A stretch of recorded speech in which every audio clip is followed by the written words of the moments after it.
Bawal na ata motor dito. Bawal na ba motor dito? Patay tayo dyan.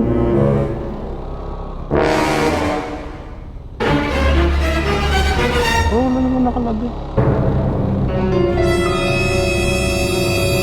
Turn left.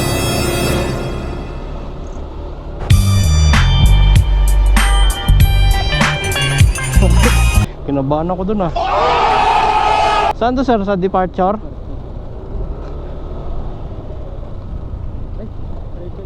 In 300 Ah? meters, turn right toward Terminal 1. Dito ata sa baba. Sa arrival ba? Wala naman nakalagay dun sa ano no, na bawal motor no.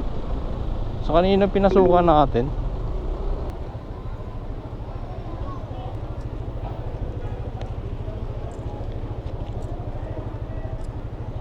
Okay, thank you po. Wait. Kinabahan ako doon mga par.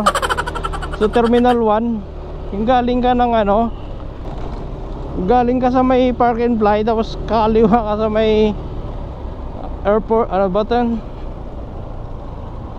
Papasok ka dyan sa may ano. Wait, kinabahan ako doon. Wala naman nakalagay na ano eh, bawal yung motor eh. Wala nakasign eh. Ayan oh. Kinabahan ako dyan, sabi ko pusang gala, ano na to ah. Kumbaga sa mga inleaks ba, ayan oh. Diyan tayo, ayan o, galing tayo dito eh. Ayan o, galing tayo dyan. Ayan. Sabi ko kinabahan ako doon, sabi ko pusang gala, mahulihin tayo doon ah. Napahinto ako bigla doon ah. Ayan o, kasi dati pwede naman motor dyan. Ayan, kaso lang may ano na doon, may harang, pero may daanan ng sasakyan. Ayan o, tignan natin dito. Ayan. Dito tayo umakyat mga pare yan. Ayan o. Ayan, dito tayo umakyat.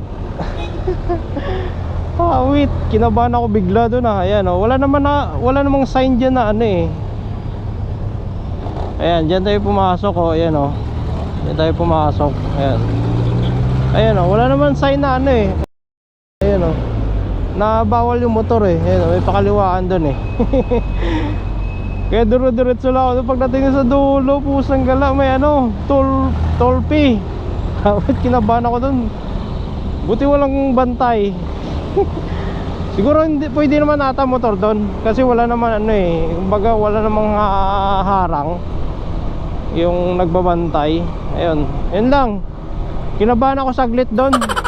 Kala ko ano na, huliin tayo doon. Eh, ang tumal pa naman. Awit. Kaya yun lang. Ride safe. Ang tumal ng biyahe ngayon. Babus!